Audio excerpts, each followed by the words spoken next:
I considered f5, and I thought, no, which makes it very, very easy for me to play, and that is rook takes e3. Hi everyone, this is the first round of a small local tournament in central Pennsylvania here in the US. I'm playing black in this first round, and I'm playing against someone who is unrated USCF, but I've been told that he has a FIDE rating of 1950. So yeah, and it's only a 3-round event because it's a quad. And with that being said, I'm just going to hop right in. He plays e4, and I decide to stick with the Caracal. I've been experimenting a lot with the Sicilian. I played it in a lot of online games, and I played it even in an over-the-board game as well. But I decided to stick with the Caracal. And I play d5, striking in the center, and he defends it with knight c3. I've been seeing a lot of the exchange variation. That's pretty popular nowadays. But he plays knight c3, and I just take, and I play knight f6. Just developing a piece, challenging his knight, and he decides to take and making me double my pawns. The most common way to recapture is with the e pawn, opening up the bishop. Some people like to take with the G pawn, and then you just have an open G file, and like it's more dynamic and very interesting. But that's not how I play it. I take with the e pawn, and I'm going to prioritize quick development and castling as fast as possible. He plays bishop e3. This is not the most common move, but it is totally logical. The most common move that I see is c3, actually. Defending the center with another pawn, and then going bishop d3 and queen c2, and controlling this light square diagonal very, very well. This is what's most common. But yeah, no, c3 doesn't, but bishop e3 is not bad or anything. And usually if they're playing bishop e3, that means they do not want to commit the pawn to c3, and they probably want to play c4. Alternatively, after my move bishop d6, they could also be preparing queen d2 and having an opposite side casting game. I've also experienced this as well, and this is a totally fine way for white to play. Very aggressive, very, very cool. So I was actually really expecting him to play queen d2 and then castles after he played bishop e3. But I don't think his idea was to castle long. I think he was just defending his pawn. If we go back a move here, if white wants to prioritize development and they play bishop d3, well, now this pawn is simply hanging. The bishop blocks the queen's defense of the d4 pawn. And if you do play a move like knight f3, well, now I get easy development with bishop g4. Maybe not immediately, but I could play it immediately, probably. I have to make sure I get castled quickly, though. And usually people who play against the Caracal, they don't want to allow black to develop and trade off their light square bishop so easily. But this is probably totally fine as well, though. Okay. But my opponent, he does play bishop e3. I play bishop d6. And he plays bishop d3, e3, and d3. And I just castle. Nice castle here. And he plays queen h5. Super aggressive move. If I play h6, I believe I just lose. Because after he could sacrifice his dark squared bishop, and if I take, how am I surviving? Like, this looks really bad. I guess I do have this check, but I'm not very convinced. I'm not very convinced. Let's say I go queen e7, for example. Maybe, no, probably just here and, oh, whoops, that's not it. And checkmate. That's probably the simplest way to mate. So you have to be very, very careful.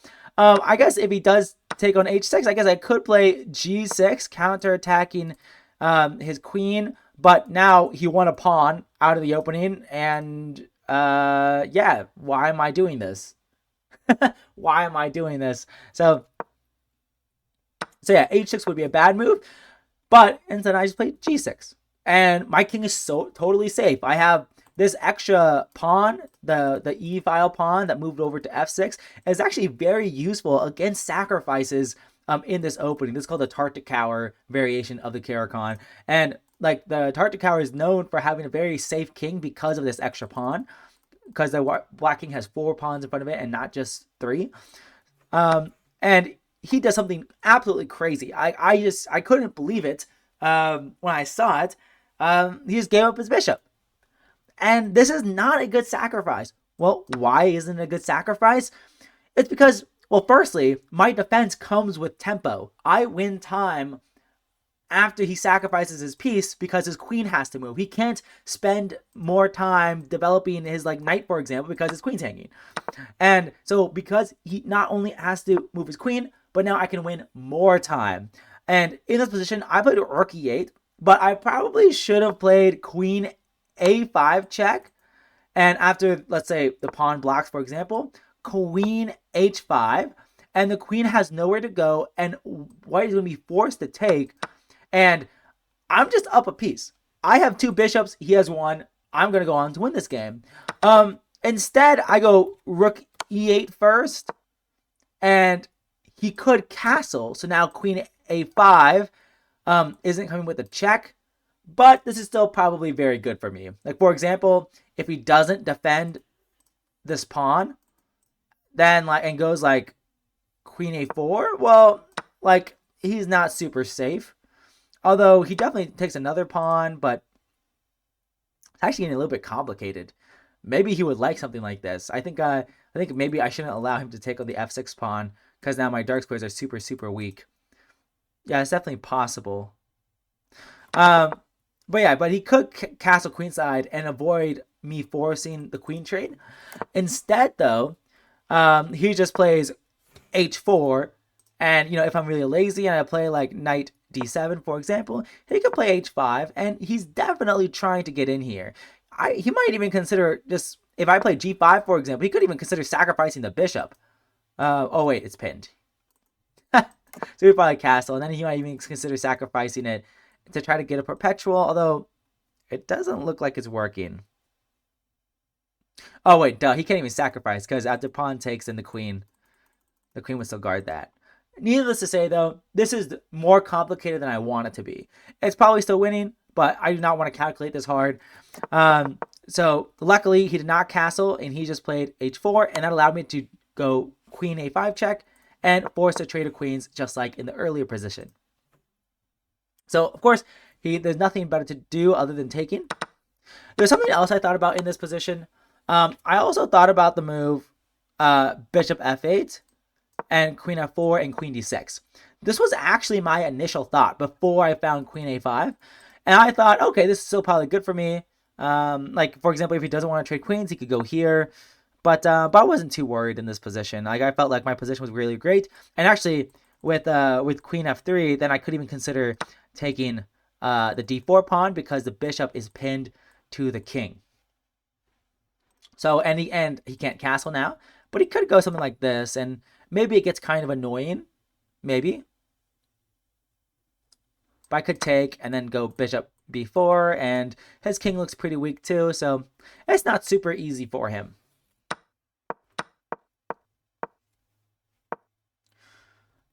But like I said, I played queen a5 check, and we traded queens, and I'm just up a piece. So, how do you convert positions that you're winning? Well, get your pieces in and try to either checkmate your opponent with your extra material or trade more pieces. And so I'm just going to put all my pieces on good squares and trade pieces if I can. I play bishop g4. If he plays f3, blocking my bishop, so I attack the rook, and if he blocks me with the pawn, well, I'm going to take his bishop, and I don't mind trading. Awesome. My rook's in his position, and I've traded off a piece, and I'm still up a bishop. Great. So he doesn't play f3. He plays rook e1.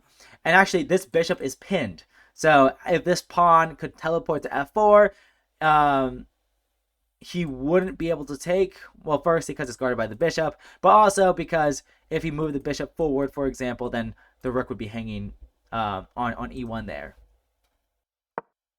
So I played knight d7, just simply activating a piece. I considered f5, and I thought, no. I considered it, but then I said, no, that would be bad. And so I just said, like, okay, I'm not going to do anything complicated. I'm just going to develop my knight, play simple chess. And then he plays knight e2. And hey, I'm up a piece. Might as well trade. So I traded another piece there. And now I played f5 because now f3 doesn't trap my bishop anymore. And yeah, I just have a very pleasant position. He plays g3, preventing f4. He could double up his rooks, allow f4, and a position like this could occur. And this is definitely super winning for me. I'm going to force both rooks off, and there's nothing he can really do. This pawn is really well guarded by my own bishop, and life is good. But instead of doubling up rooks on the e file, which I don't think would have gotten him anywhere anyways, he plays g3 actually, preventing f4 from happening. I could definitely consider playing f4 anyways. But then pawn takes, bishop takes, and rook check. And I didn't want to calculate this. Like, I was like, okay, this is probably still definitely winning, but why make it complicated? F4 is definitely possible, but I didn't see a need to play it. I just didn't see a need to play it. I decided to improve my knight, finish this journey forward, either to g4, e4, or d5. I wasn't sure yet. I ended up deciding g4, but then later on I did e4. He plays king d1, defending his rook, allowing his bishop to have more flexibility in moving because the rook wouldn't be hanging anymore. And I just play knight g4. And yeah, I mean, I'm attacking the bishop and I'm forcing another trade. He goes bishop d2, and I just take the rook and put my other rook on the open file, and he plays king f3. And here, my knight's pretty advanced. My bishop has nice scope on the square. And so I was like, okay, and I can't infiltrate into his back rank because of his rook, and his king guard the infiltration squares pretty well. So because I can't really do too much more infiltrating, it's time to improve other pieces. And I decided to just improve my pawn. I would love to fix his pawn structure so he can't do anything. And sure enough, he fixes his own pawn structure. He plays b4. And now these pawns are pretty locked. And I'm going to slowly but surely bring my king over and try to soften this position up even more. I decided to play knight f6 first, though, because I felt like my knight wasn't living up to his full potential on g4 and maybe belonged on a more centralized square like e4 or maybe even d5. He played rook c1 and I played knight e4, attacking the bishop, forcing it to move, and then I played this move a5. What the idea is that like if he takes, it's only a temporary sacrifice because I'm just going to go rook a8 and I'm going to win, and there's no way for him to defend his pawn. And once I take this pawn, the a2 pawn is super, super weak. So I thought it was a cool idea and very natural because I can't infiltrate on this file because of this king and this rook. So let me try to make another file that I can infiltrate on. That was kind of the reasoning behind that move. But he doesn't take. He plays the move a3. Of course, if he doesn't defend this pawn, then I can just take, and I'm going to win the pawn that way. But instead he plays a3, which is totally fine. And I decide to bring my king in. My knight's well placed. My bishop is as good as it's going to get. My rook doesn't have an open file yet. What piece can be improved the most? The king. One thing I would like to note is look at how white is restricted. My pawns and this bishop lock out the white king from entering the position. And so really, there's really no counterplay to be had. And that's one thing you should note when you're up a piece, when you're winning, is limiting your opponent's counterplay. And if you can't limit your opponent's counterplay, that's totally fine. Just make sure they're not winning because they're going to try to find the most active plan, or they often do. They often try to find the most active plan. And so if they do that, just, anticipate it, plan for it, and, you'll be doing just fine. So he plays rook c2, a waiting move. It also gets the rook out of sight of the bishop if this pawn moves, and it does. I play king e7, continue my king's journey to being more active, and he takes on a5. But like I said before, that just gives me the open file for my rook, and I'm able to infiltrate into the white position. And he plays c4. there's no threat behind this move, so I simply just take the A pawn, and after he takes my B pawn, I take with the pawn and not the rook, or else he would be able to take the pawn. So, but because I took with the pawn instead, now he's going to lose this pawn. It's attacked by both the bishop and the rook, so it doesn't even matter if he tries to defend with a move like rook a2. And yeah, I'm just up. I'm still up a whole piece. I have a knight and he only has a bishop, so I'm still doing really great here. And he plays rook c6, and there's no threat. This bishop is well defended by both the knight and the king. I might have to be careful of something like this. For example, let's say I made a lazy move. Well, this isn't a lazy move. This is a move I played in the game. But let's say I play like rook takes a3. Let's say I oh man, how do I even configure this position? Let's say this, and then let's say a move like this, and then move like this, and let's say rook takes. Oh man, I have to make it up another move. Let's say this move. Then rook takes d6, and let's say I don't take back with the knight. I take with the king, and there'll be a fork at the end. I have to be careful of a tactic like this, but as you saw, it's very hard to blunder a tactic like this, especially since like after I take on a3, the bishop is pinned to the king, and this knight also guards the bishop, so rook takes d6 could always be met by knight takes d6, especially if there's a fork at the end that I'm anticipating. But yeah, I just take the a3 pawn, and he plays rook b6, and I just defend the pawn by pushing it. And he plays rook b5, attacking the f5 pawn, and I just decide to defend it with king e6. And if he does ever move the rook down here, for example, well, now I can continue my journey forwards and try to help corral my pawn forward. Instead, though, he goes d5 check, forcing my king to move, and I ended up deciding to go king f6. Originally, I wanted to go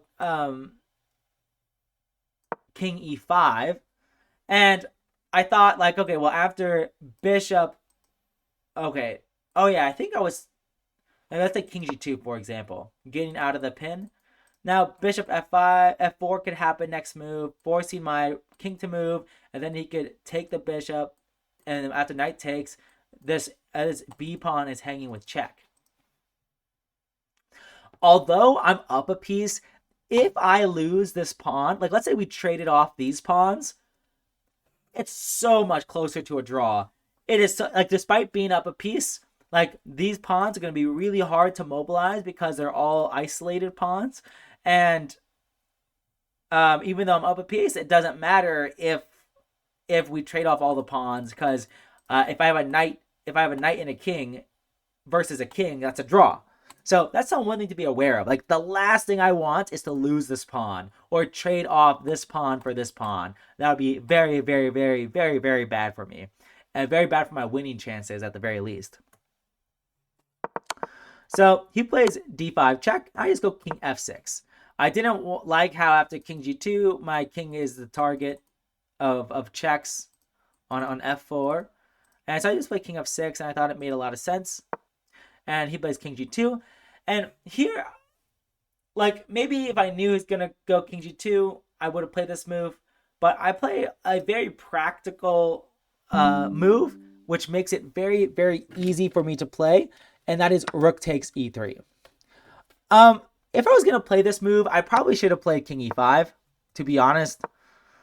Probably should have played king e5 here, because he probably would have gone king g2 anyways. So I should have been able to play rook takes e3 and proceed like normal. Although in this case, now that I'm thinking about it, the king on e5 blocks in the bishop. So actually, I take that back. Actually, king f6 makes a lot of sense, because after king g2, I took the bishop, and then I took this pawn guarded by my bishop. And if he tries to pin me, I can just go back with the knight, and the knight guards the bishop, and my knight and bishop blockade this passed pawn really, really well, and there's nothing really to worry about. My bishop is the glue of this position, defending the pawn, and my knights defending the bishop. Very, very nice. Everything is very harmonious here. And he just goes king f3. I think he plays king f3 here. Oh, he plays king f3 here. And now I go back. And now I bring my king forward. He just moves his king back and forth a few times because there's nothing for him to really do, to be honest. He goes king f3. I go knight c3. And just attacking this rook and attacking this pawn one more time. So I'm winning this d5 pawn. After he moves his rook, I take the pawn. And then he wins the f7 pawn. But it doesn't matter that much because he still doesn't have a passed pawn because of my pawns on the king side. And now I'm able to push this pawn. And if he tries to get behind the passed pawn to try to defend promotion, well, now my knight and bishop work together. I use teamwork to make the dream work. I use my bishop to block off the rook's vision on the pawn. I'm going to push it to promotion here. He tries to swing over to get in front of the pawn because getting behind the pawn is not working for him. And I just push. He goes rook g1, and I just go bishop d2. And let's say he makes a king move like this. I'm going to use my bishop to block out the rook's vision on the pawn's promotion square, and I'm going to make a queen no matter what he does. So after bishop d2, he goes rook b1, and I just hold the whole door shut by playing bishop c1, and the rook is in jail. The rook cannot move. The rook has committed crimes against humanity. There is absolutely nothing that rook can do. So bishop c1, a very, very good move here. He plays e4. I mean, there's not much else for him to do. And I just take. He moves his king. And I could play knight c3. That's totally fine. Force him to give up his rook for the pawn. And I'm going to win the ensuing endgame, up a pawn, and I'm up a knight and a bishop. But instead, I just decide to play it slower. I play king f4. Because why not? Why play it fast when you can play it slow? And if he ever does go to a square like king e2, I can always fork and force him to give up the rook without me even giving up my pawn. So it's all winning. It's all the same. So after king f4, he plays king e1 and simply resigns. He resigns after making the move because, well, there's really no hope here.